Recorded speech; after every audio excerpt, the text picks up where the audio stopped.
Doctor Yunus versus BNP নতুন সমঝোতা দৃশ্যপটে আসছে। ডক্টর ইউনূসের বিরুদ্ধে জামাত যে কোনো সময় বেঁকে বসতে পারে। দর্শক, প্রফেসর ইউনূস জামাতের সাথে ভালো সম্পর্ক রাখতেন এবং জামাতের আস্থা ছিল, এবং জামাত এখান থেকে ডেফিনেটলি শিখছে যে স্বার্থ ছাড়া আনকন্ডিশনাল কাউকে কোনো ছাড় দিতে হয় না। রাজনীতি হচ্ছে স্বার্থের খেলা, বিনিময় ছাড়া এক বিন্দু পরিমাণ ছাড় দিতে হয় না। এখানে জাতির বৃহত্তর স্বার্থ, জনগণের কল্যাণ, গণতান্ত্রিক রাজনীতি এরকম একটা নোংরা খেলা যাতে এই জাতির বৃহত্তর স্বার্থ, জনগণের কল্যাণ এগুলো বিবেচনা করতে হয় না, আগে পার্টি ইন্টারেস্ট। এই জন্য দেখবেন যে বিএনপি, আওয়ামী লীগ তাদের কাছে জনগণের কল্যাণ এবং জাতির বৃহত্তর স্বার্থের সংজ্ঞা কি?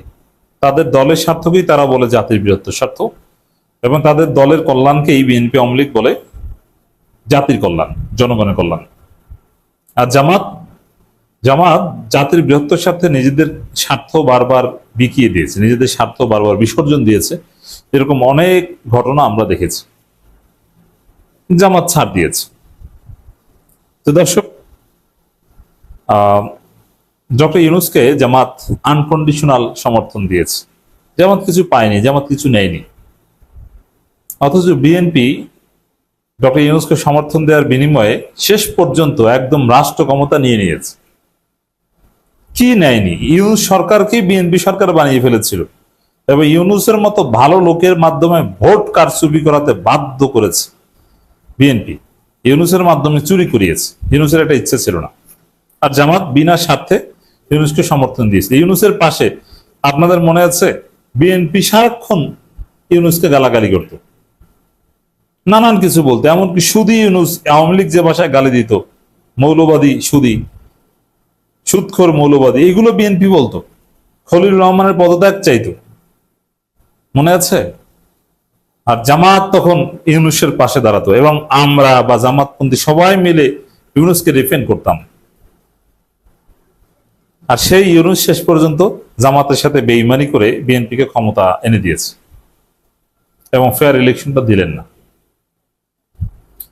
তো জামাত ইউনূসের উপর যে আস্থা রেখেছিল বা যে সমর্থন দিয়েছিল, এবং ইউনূসের কথায় বিএনপির সাথে বা বৃহত্তর একটা সোশ্যাল কন্ট্রাক্টও এসেছিল, সব ঠিক ছিল বা এখনো আছে। কিন্তু জামাত এক পর্যায়ে ইউনূসের বিরুদ্ধে বেঁকে বলবে। কিছু উপদেষ্টার বিরুদ্ধে তো জামাত মাঠেও নেমেছিল, রেজওয়ানা হাসান, খলিলুর রহমান, এদের বিরুদ্ধে মাঠেও নেমেছিল, কিন্তু জামাত পরবর্তীতে চুপসে গেছে। কিন্তু আমার মনে হয় যে অদূর ভবিষ্যতে এমন একটা সময় আসবে, আন্তর্জাতিক সমীকরণে বাংলাদেশের রাজনীতি এমন একটা জায়গায় এসে দাঁড়াবে, তখন ইউনূসের বিরুদ্ধে, ইউনূসের কর্মকাণ্ডের বিরুদ্ধে জামাত ডেকে বসতে বাধ্য হবে বা দাঁড়াবে। তো দর্শক, এখন পর্যন্ত কিছু বলেনি। বিএনপি ইউনূস সমঝোতা যে আছে, বিএনপি ইউনূসের মূল সমঝোতাটা হয়েছিল সেই লন্ডন বৈঠকের মাধ্যমে, সম্ভবত 13 জুন বা এরকম। এই কিছুদিন পর 1 বছর পূর্ণ হবে। সেই লন্ডন বৈঠকেই সবকিছু ফাইনাল হয়েছিল যে প্রধানমন্ত্রী হবেন তারেক রহমান এবং দ্রুত নির্বাচন দিয়ে দেবে, এবং নির্বাচনের তারিখ তো সেই বৈঠকের পর পিছিয়ে আনা হয়েছিল। এটা তো প্রকাশ্য ছিল, আর গোপনে যা হয়েছিল। তবে একদিন না একদিন সব গোপন এইসব খবর দৃশ্যপটে আসবে, আমরা বিশ্বাস করি। তখনই একটা সমঝোতা হয়েছিল। কিন্তু দেখেন, একটা সহজ হিসেবে, এটা রাজনীতি যারা বুঝতে চান, আমাদের আলোচনা শুনে রাজনীতি বুঝেন বা শিখেন, তাদের অবগতির জন্য জানাচ্ছি, রাজনীতিতে ক্ষমতা আসার আগের প্রতিশ্রুতি ক্ষমতা আসার পর নতুন ভাবে রিসাফল করা হয়, ওটা থাকে না। যেমন জনগণের কাছে যে প্রতিশ্রুতি দেয় রাজনৈতিক দলগুলো, ওইটাই ক্ষমতা আসার পর তারা ভুলে যায়। যেমন রাজনৈতিক দলগুলো বলে যে আমরা ক্ষমতা আসলে এই করবো সেই করবো, ক্ষমতা আসার পর এটা করে না। যেমন এই যে বিএনপি দেখেন, তারা সারা জীবন ক্ষমতা আসার আগে বিচার বিভাগের স্বাধীনতার পক্ষে লড়াই করেছিল, বলেছিল, আর ক্ষমতা এসে বিচার বিভাগের স্বাধীনতাকে হত্যা করলো, পৃথক বিচার বিভাগের সচিবালয় বাতিল করে দিল, এবং এই করব সেই করব, এগুলো এখন কিছুই করছে না। ভারতের সাথে বিএনপির যে চুক্তি হয়েছিল যে ভারত, আপনারা আমাদেরকে ক্ষমতা এনে দিন, আওয়ামী লীগকে বলে দিন তারা যাতে বিএনপিকে ভোট দেয়, জামাত ঠেকাও, ক্ষমতা আসলে আমরা আপনাদের জন্য এই করবো সেই করবো। সেখানে ক্ষমতা আসা হয়ে গেছে, এখন ভারতের কথা বিএনপি পুরোপুরি শুনছে না। তো ক্ষমতা আসার পর লোকাল বা ইন্টারন্যাশনাল যে প্রতিশ্রুতিগুলো থাকে, এগুলো অনেকে ভুলে যায়। কারণ ক্ষমতা আসলে মনে করে আমি এখন ক্ষমতায়, এখন আমি যা ইচ্ছা তা করবো। এবং তখন অন্যকে বাধ্য করে আবার নতুন ডিলে আসতে। এজন্য যারা এই ধরনের ডিল করে তারা এটা একটা অপশন হিসাবে ধরে নেয় যে এখন বলছে যে মানবো, কিন্তু ক্ষমতা আসার পর তো এরা মানবে না, তো না মানলে কি, বা না মানলে এটা না মানুক, এ ধরনের চিন্তা ভাবনা আগেই থাকে। ইউনূসের সাথে বিএনপির যে চুক্তি হয়েছিল, যে সমঝোতা হয়েছিল, সেটা ক্ষমতা আসার আগে একদম ঠিকঠাক ছিল, কিন্তু ক্ষমতা আসার পর যেহেতু আবার নতুন হিসাব নিকাশ চালু হয়েছে, নতুন অ্যাকাউন্ট চালু হয়েছে, এখন সেই সমঝোতায় পুরোপুরি বিএনপি থাকতে চায় না। ইউনূসের সাথে মাঝখানে একটু অবনতি, এই বিএনপির কেউ কেউ ইউনূসকে ইরিটেট করার চেষ্টা করে, সে চুক্তি লঙ্ঘন করার চেষ্টা করে। এমনকি ইউনূসকে রাষ্ট্রপতি বানানোর একটা সমঝোতাও ছিল বিএনপির সাথে, সেটাও বিএনপির একটা অংশ চায় না, যে না কিসের রাষ্ট্রপতি বানাবো, ক্ষমতা আসা হয়ে গেছে, এখন ইউনূস কোন চ্যাটের বল, চিনি না। বিএনপির একাংশের চিন্তা ভাবনা এরকম। কিন্তু আরেকটা অংশ ঠিকই চায় যে না, ইউনূস যে ফাঁদে আটকে দিয়েছেন যুক্তরাষ্ট্রের মাধ্যমে নানান সিস্টেমে, ইউনূসের সাথে যদি বেইমানি করি এ আমার ক্ষমতা খেয়ে দিতে পারে। এই জন্য কেউ কেউ আবার চান যে না, ইউনূসের সাথে সমঝোতা থাকুক এবং ইউনূসকে রাষ্ট্রপতি বানায়। বিএনপিতে দুইটা ধারাই আছে। তবে নির্বাচনের পর সমঝোতা যতটুকু ভেস্তে গেছিল, নষ্ট হয়ে গেছিল, এটা নতুনভাবে আলাপ আলোচনার মাধ্যমে ইউনূসের সাথে আবারও বিএনপি মেকআপ করার চেষ্টা করছে। কারণ বিএনপি দেখছে যে দেশ চালানো যায় না, পশ্চিমাদের সাথে সম্পর্কের অবস্থা খারাপ, আবার খলিলুর রহমান এসে যা করছেন তাতে ইউনূসের সাথে বেইমানি করার ফল ভালো হবে না। এ কারণে ইউনূসের সাথে আবার নতুন নির্বাচন পরবর্তী সমঝোতা যাওয়ার একটা চেষ্টা করছে বিএনপি সরকার, যেই সমঝোতার ফলে হয়তোবা শেষ পর্যন্ত আবারও ডক্টর ইউনূসকে রাষ্ট্রপতি বানানো হতে পারে, আবার নাও হতে পারে। তো দর্শক, ইউনূসকে যে বিএনপি ডিফেন্ড করছে বা ইউনূসের সাথে যে নতুন চুক্তি হয়েছে, বিষয়ে আমাদের কাছে তথ্য আছে, তবে কিছু দৃশ্যমান কিছু উপাদানের কথা বলবো যা থেকে বোঝা যায় যে আসলেই ইউনূস বিএনপি সমঝোতা নতুনভাবে আবার হয়েছে। দেখবেন যে নির্বাচনের আগে তো ইউনূস বিএনপি পুরোপুরি গোপন চুক্তিতে ছিল, নির্বাচনের পরে হঠাৎ করে ইউনূসের বিরুদ্ধে, ইউনূস সরকারের বিরুদ্ধে কোর্টে বিএনপি পন্থীরা অনেক রিট করেছে,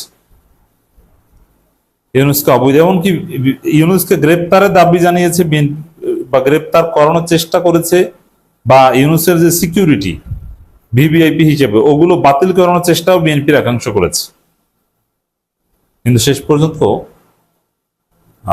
যেই বিএনপি আবার বেকায়দায় পড়েছে, এখন ইউনূসের মান সম্মান হানি করা বা ইউনূসকে অবৈধ ঘোষণা করা বা ইউনূসকে দায়ী করা, হামের টিকা হোক, যে কোনো কারণে হোক, এই যে একটা উদ্যোগ, চেষ্টা ইউনূসকে ফাঁসানোর, সেটা বিএনপি সরকার অ্যালাউ করছে না। নির্বাচনের পর কিছুদিন অ্যালাউ করেছে, মানে এটাও একটা প্রসেস যে ইউনূস, তোমার সাথে নির্বাচনের আগে আমার চুক্তি হয়েছিল, সেই অনুযায়ী আমি ক্ষমতায় এসেছি, ঠিক আছে, এখন আমি চুক্তি অক্ষরে অক্ষরে মানতে পারবো না, আমি যেভাবে বলবো সেইভাবে তোমাকে চলতে হবে।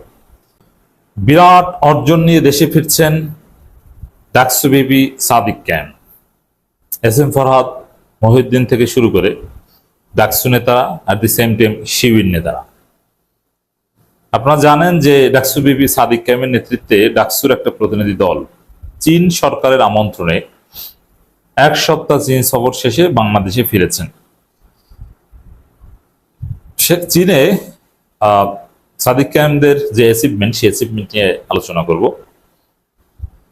ছোটখাটো অনেক অ্যাচিভমেন্ট আছে, কিন্তু দেখেন সাদিক ক্যাম্পরা কোন পর্যায়ে পৌঁছে গিয়েছে। বাংলাদেশের পররাষ্ট্রনীতির মোড় ঘুরিয়ে দেন সাদিক ক্যাম্পরা দিয়েছেন,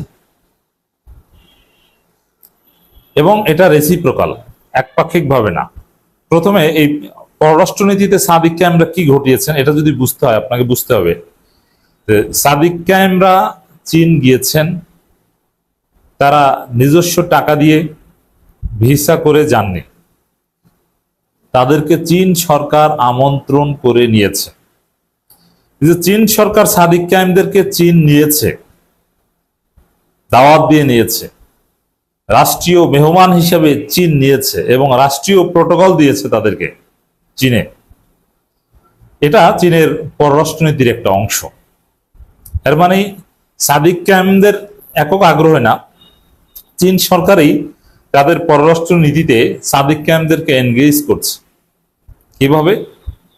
চীন জানে যে বাংলাদেশে ভারতের আধিপত্যবাদ, ইন্ডিয়ান হেজিমনি খুব স্ট্রং। 5 আগস্ট এরা পালালেও এদের প্রেতাত্মার এখনো আছে। অতএব বাংলাদেশে ইন্ডিয়ান হেজিমনি আছে মানে চীনের স্ট্র্যাটেজিক প্রেজেন্স নাই। অতএব চীনের যে ফরেন পলিসির অবজেক্টিভস, এটা যদি বাংলাদেশ থেকে অ্যাচিভ করতে হয় বা এক্সারসাইজ করতে হয়, তাহলে ভারতের আধিপত্য, ইন্ডিয়ান হেজিমনি কমাতে হবে। এজন্য এদেশের জনগণকে ভারতের আধিপত্যবাদের বিরুদ্ধে সোচ্চার হওয়ার সুযোগ দিতে হবে এবং যারা ভারতের আধিপত্যবাদের বিরুদ্ধে সোচ্চার তাদেরকে শেল্টার দিতে হবে। এটা হচ্ছে চীনের দৃষ্টিভঙ্গি। এই দৃষ্টিভঙ্গিতে যেমন ভারতের আধিপত্যবাদের বিরুদ্ধে বাংলাদেশ সরকার বড় বড় পদক্ষেপ নিবে, যেমন তিস্তা প্রজেক্ট চীনকে দিবে এবং নীলফামারী বিমান ঘাঁটি চালু করবে। নীলফামারী বা উত্তর অঞ্চলে 1000 শয্যা বিশিষ্ট হাসপাতাল করবে, চাইনিজ হসপিটাল। বগুড়া বিমানবন্দরে চীনকে এনগেজ করবে। পুরো 7 সিস্টার, শিলিগুড়ি করিডোর থেকে শুরু করে পশ্চিমবঙ্গে এগুলো চীনের বিভিন্ন মহা প্রজেক্ট দিয়ে ঘিরে ফেলবে। এগুলো যদি বিএনপি সরকারকেই করতে হয় তাহলে এদেশের জনগণকে সমর্থন দিতে হবে। জনগণ যেন উৎসাহিত করে যে না, বিএনপি যেন ভারতকে দেখাতে পারে যে এদেশের জনগণ এটা চায়। জনগণ ভারতের বিরুদ্ধে প্রচন্ড ভাবে ক্ষুব্ধ, এটা চীন ফিল করে যে এই জনগণকে ভারতের আধিপত্যবাদের বিরুদ্ধে সোচ্চার হওয়ার সুযোগ দিতে হবে এবং তাদেরকে শেল্টার দিতে হবে। এবং বাংলাদেশে চীনের যে স্বার্থ, চীনের যে ইন্টারেস্ট, বিশেষ করে স্ট্র্যাটেজিক ইন্টারেস্ট, এর সাথে ভারতের আধিপত্যবাদের বিরুদ্ধে তরুণ যেসব নেতা বা ভারতের আধিপত্যবাদের বিরুদ্ধের যে রাজনৈতিক দলগুলো, তারা ওতপ্রোতভাবে জড়িত। স্বাভাবিকভাবেই এই যুক্তি থেকে চীনের নজর, চীনের সফট কর্নার ভারতের আধিপত্যবাদের বিরুদ্ধে সোচ্চার রাজনৈতিক দলগুলোর প্রতি। এই জন্য দেখবেন যে এই সিপিবি বা চীন কিন্তু সেমি কমিউনিস্ট কান্ট্রি, তাদের দ্বৈত অর্থনীতিতে চলে, কিছুটা সমাজতান্ত্রিক উপাদান আছে, কিছুটা পুঁজিবাদও আছে। তো সেই জায়গায় পলিটিক্যাল স্ট্রাকচারে কিন্তু সমাজতন্ত্রের কাছাকাছি। তো বাংলাদেশের সিপিবি, বাসদ, অমুক তমুক, যারা সরাসরি আওয়ামী লীগের দোসর এটা বলা যায় না, এরকম কাউকে কিন্তু দাওয়াত দিয়ে নিচ্ছে না। কিন্তু চীন দাওয়াত দিয়ে নিচ্ছে বা গুরুত্ব দিচ্ছে, ইন্টারাকশন করছে কাদের সাথে? ভারতের আধিপত্যবাদের বিরুদ্ধের রাজনৈতিক শক্তির সাথে। বেশি করে তরুণদেরকে চীন টার্গেট করেছে, যে মানে চীন দেখেছে এই সাদিক ক্যামেরাই তো আগামীর বাংলাদেশ, আগামীর প্রধানমন্ত্রী হতে পারে। এদের তো প্রভাব, এরাই তো এই ছাত্র জনতা অভ্যুত্থান ঘটিয়েছে, ভারতকে পরাজিত করেছে 5 আগস্ট। চীন দেখেছে যে এই সেই ছাত্র জনতার সবচাইতে বড় নেতা এবং পুরো বাংলাদেশের ছাত্র জনতার আইকনিক ফিগার এবং প্রতিনিধি ডাকসু বিবি সাদিক ক্যাম্প। কারণ ডাকসু বিপির চাইতে বড় কোনো ছাত্র নেতা বাংলাদেশে হয় না। ডাকসু বিবি মানে শুধু ডাকসু বিপি নয়, ডাকসু বিবি মানে পুরো বাংলাদেশের বিবি। ডাকসু বিপি মানে জুলাই অভ্যুত্থানের ভিপি।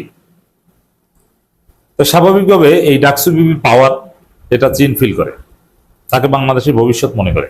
এই জন্য চীনের যে স্ট্র্যাটেজিক ইন্টারেস্ট, এটা অ্যাচিভ করার জন্য ডাকসু ভিপি কে দরকার, এটা চীন মনে করে। যার ফলে ডাকসু ভিপি সহ ডাকসু নেতৃবৃন্দকে দাওয়াত দিয়ে নিয়েছে। এটা একটা দিক।